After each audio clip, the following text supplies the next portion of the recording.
ازاي تبقى شخص غني؟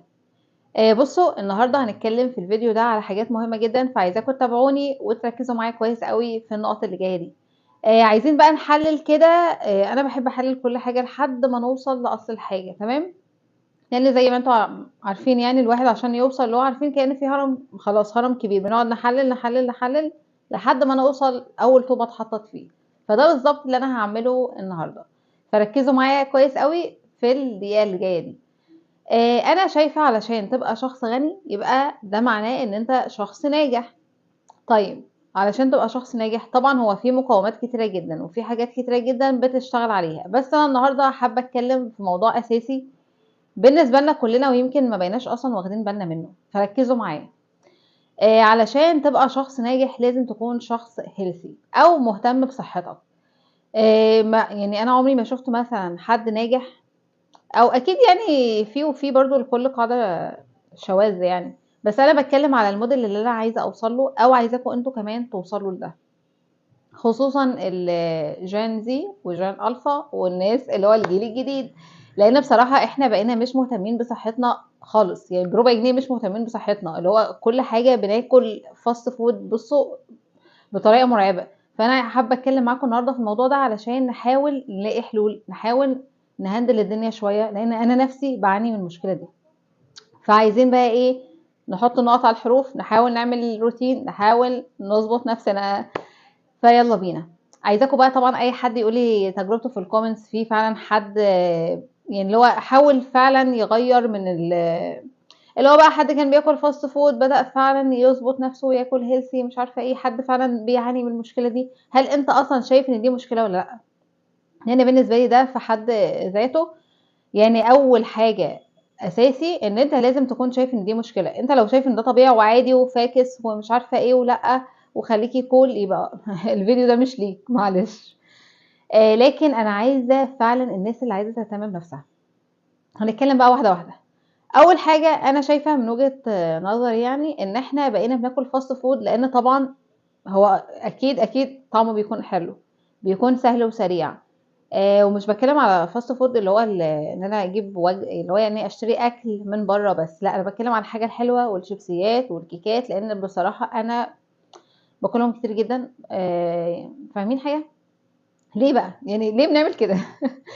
عارفين انتوا لما تبقى عارف ان دي حاجه مضره ليك بس برضو بتجيبها، ولكن دي حاجه صحيه بتبعد عنها. طب هو ايه الغباء ده يعني بجد؟ ايه ده؟ ركزوا معايا، وعايزه كل واحد يقول لي تجربته ايه، وهل فعلا زي ما قلت لكم مره بالمشكله دي، عالجها ازاي، عمل ايه عشان نستفيد من بعض. طيب مبدئيا كده، بسم الله الرحمن الرحيم. علشان اكون شخص ناجح لازم اكون شخص مهتم بصحتي.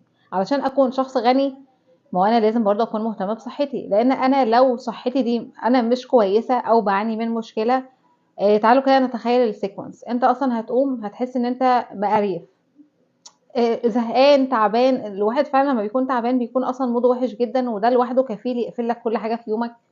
فمش هتعرف تقوم تشتغل، مش هتعرف تنتج.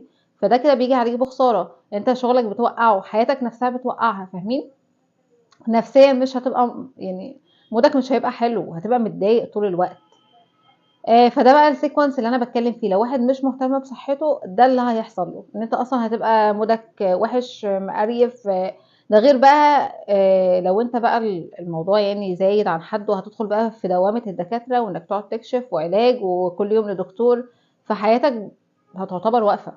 يعني انا شايفة ان لو حد دخل في السكة دي حياته هتبقى واقفة فعلا، انت حرفيا حياتك دايرة في دوامة ان انت صحتك بايظة.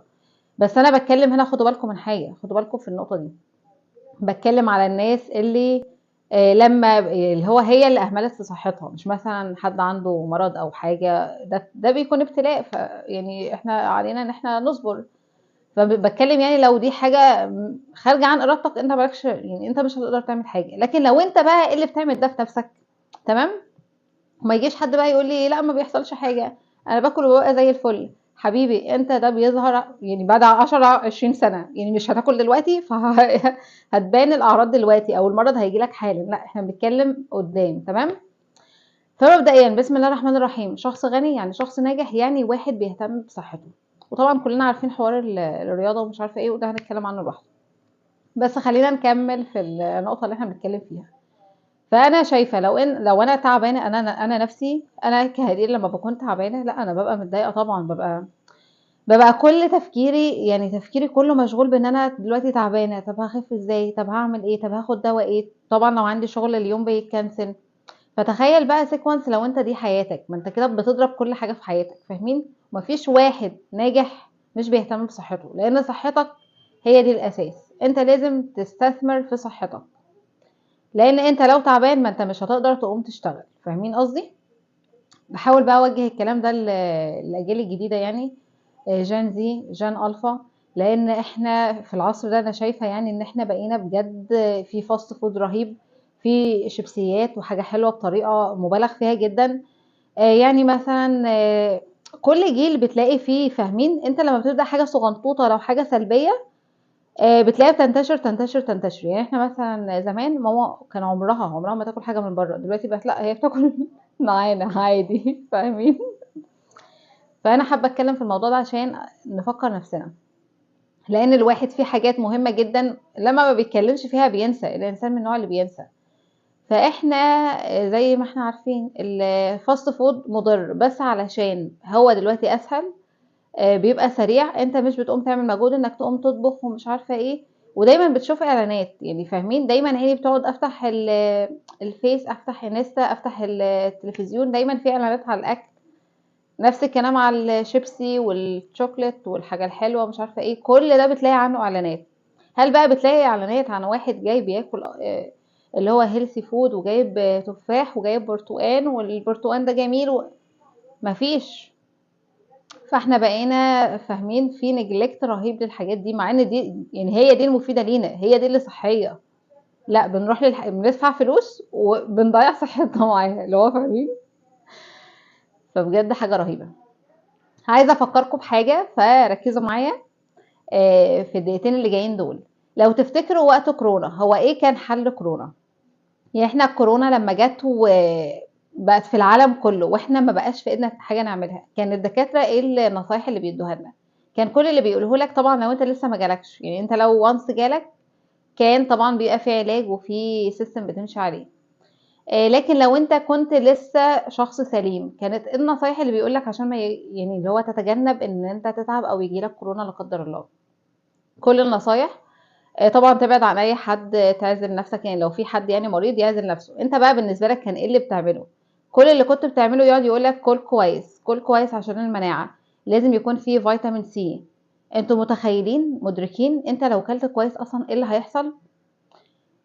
فوائد رهيبه، يعني فوائد رهيبه جدا. انا بس مش عايزه اكون بقول كلام كلاشيه، بس انا عايزه اتكلم في الموضوع ده لان بجد ده موضوع مهم جدا. يعني هو ده اصلا اللي بيلخص كفاءتك وبيلخص ادائك. يعني انت لما بتيجي تبص على نفسك كاداء كانتاج، ده بيفرق معاك جدا. ده كمان بقى اللي هو يعني كل اكله معينه بتكون مثلا بتغذي حاجه معينه، بتبقى للمخ، للعقل، للقلب، اللي مش عارفه ايه. فوائد رهيبه كل اكله، يعني كل حاجه ربنا خلقها لنا بجد ليها فوائد رهيبه جدا ونعم كتيره جدا. طب احنا ليه بنسيب ده؟ يعني بجد ليه بنتجنب ده ونروح للحاجه بايدينا اللي بتضرنا وكمان ادفع فلوس؟ ليه انا نفسي بعمل كده؟ طب ليه؟ فعشان كده قررت ان انا اتكلم معاكم في النقطه دي، علشان على الاقل نحاول نحد منها. يعني اكيد مش فجاه هقوم من النوم مش هشتري كل الحاجات دي، لا انا هشتري بس عايزه اقلل منها، يعني فاهمين؟ اقلل النسب اللي انا بجيبها. ما هو مش معقوله يبقى كل اكل كده بجيب حاجه حلوه بكميه رهيبه، شيبسي شيبسي شيبسي، كيكات، شوكولاتات، اكل من بره اللي هو فيه ايه؟ طعمه حلو تمام طعمه حلو بس مضر يعني. انا على كمان شويه هنلاقي اضرار رهيبه. والمشكله ان انت لما بتاكل ده، ما انت بتلغي بقى التاني، الوجبات بقى الصحيه التانيه بلغيها. ودي بقى كارثه بالنسبه للاطفال. كل الاطفال دلوقتي بقيت بلاقيهم كله فاست فود، تيجي تقول له يا حبيبي كل فاكهه لبن مش عارفه ايه، لا لا لا بصوا الموضوع ده على فكره خطير جدا. فمحتاجين نقف وقفة مع نفسنا ونفكر فيها. انت دلوقتي صحتك اهم، انت لو مش هتهتم بصحتك ما هي دي اللي هتعيشك. يعني ده بناء عليه انت حياتك الجاية هتبقى عاملة ازاي؟ ما هو لا اما هتبقى حلوة لا اما هتبقى سيئة، هتدخل بقى في دوامة امراض، دوامة